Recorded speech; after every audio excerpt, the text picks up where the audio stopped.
Barranquilla's Carnival is Colombia's most important folklore celebration and one of the biggest in the world. Was proclaimed a national masterpiece by Colombia's National Congress in 2002. Also, the UNESCO in November 7 of 2006 proclaimed Barranquilla's Carnival starts on Saturday with the Battle of the Flowers. Then, on Sunday, we have the Great Parade. Monday is marked by the Orchestra Festival. In this festival, we have concerts, and many Caribbean and Latin bands came to these concerts. Tuesday is marked by the end of the carnival, and this day is the death of Joselito Carnaval. The carnival's dances are el mapalé, la cumbia, el son de negro, el congo, and the music contains a mixture of cumbia, porro, and fantastic merecumbe, and other ones. The carnival's dances are el mapalé, la cumbia, el son de negro, el congo, and the music contains a mixture of cumbia, porro, and fantastic merecumbe, and other ones. It is a party that gathers up traditions based on the creativity of the Colombian people, and it expressed by a lot of forms, dancing, music, and by also wearing different costumes. The Barranquilla's Carnival is unique because of the cultural diversity, because it's a party where the peoples, the Colombian people and the outsiders are the characters of this show and these days. Every dance, every folkloric group, and every costume play a different role to make the party the best show on earth.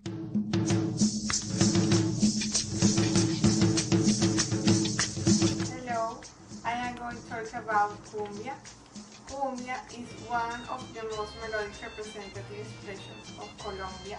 It's originated on the Caribbean coast from the musical and cultural fusion.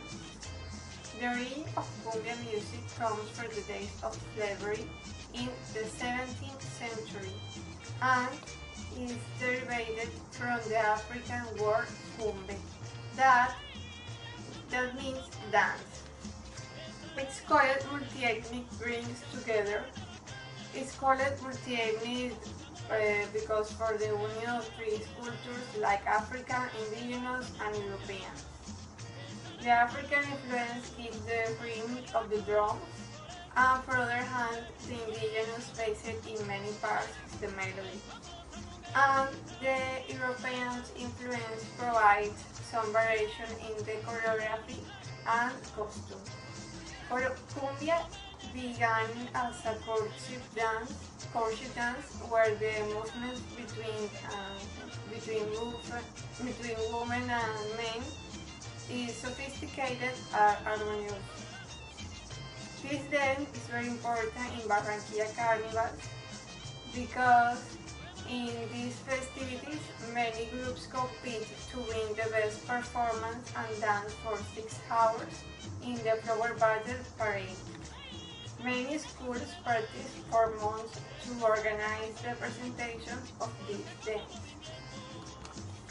Cumbia was the first dance to appear in the Barranquilla Carnival as the most large and popular tradition of all rhythms. Of cumbia born many subgenres like cumbia villera, tecnocumbia, and cumbia sonidera. For example, there are many famous artists like Cheba Costa, Toto la Momposina, and there are many songs famous like Pollera Colorada,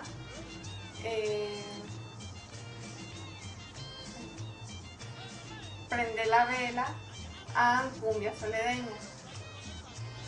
Quiero contarle, mi hermano, un pedacito de la historia mía. And now I will talk about the salsa in the troja.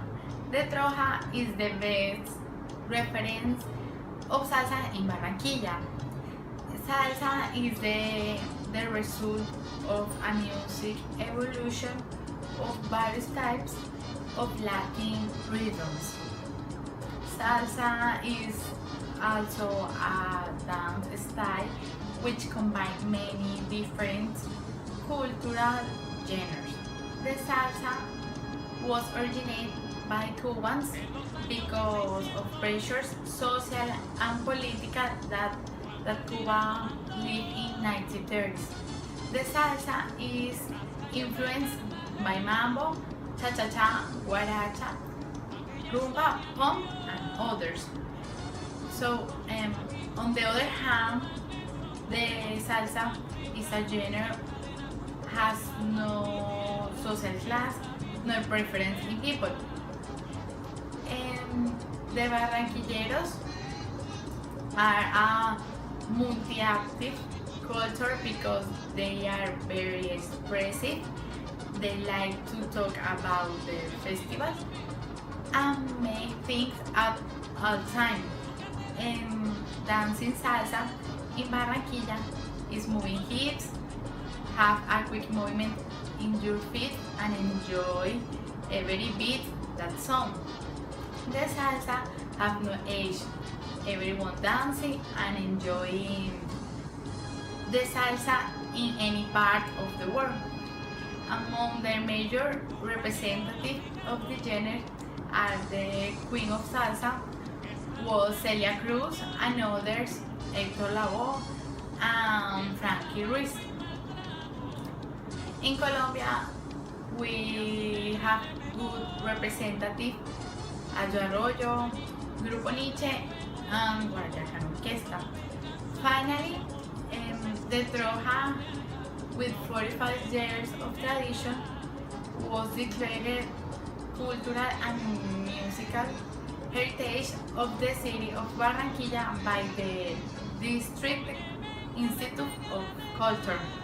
And in conclusion, the Troja always will be the home of salsa in Barranquilla, where people of all ages to enjoy and to continue with this tradition that was left in the heart of the Barranquilleros to celebrate and share in family.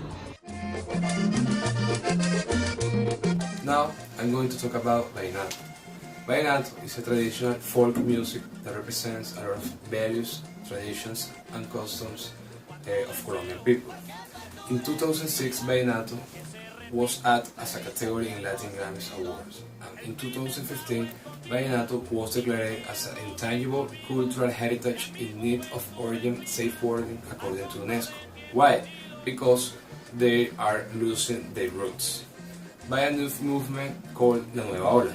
La Nueva Ola is a new movement conformed by new singers like Silvestre Dangond, Felipe Peláez and Peter Manjarrés. The origin of this type of music was created by farmers that used to be messengers and travel town to town, and they used to play guitars and sing in order to be entertainment. Vallenato has 4 rhythms called son, paseo, merengue y puya, and the 3 traditional instruments to play Vallenato are the accordion, that is a European tradition, the caja, that is a little drum held by knees and played with the hands, and is an African tradition, and the guacharaca, that is a wooden stick, that is indigenous traditions. The most popular singers of this type of music are Diomedes Díaz, Poncho Zuleta and Jorge Oñate, and the most popular accordion players are Emiliano Zuleta, Colacho Mendoza and Juancho Royce. I think that Vallenato have to be protected of the new composers and singers because they are composing and sing songs without no sense, and we have to return and save our roots in order to protect the Vallenato.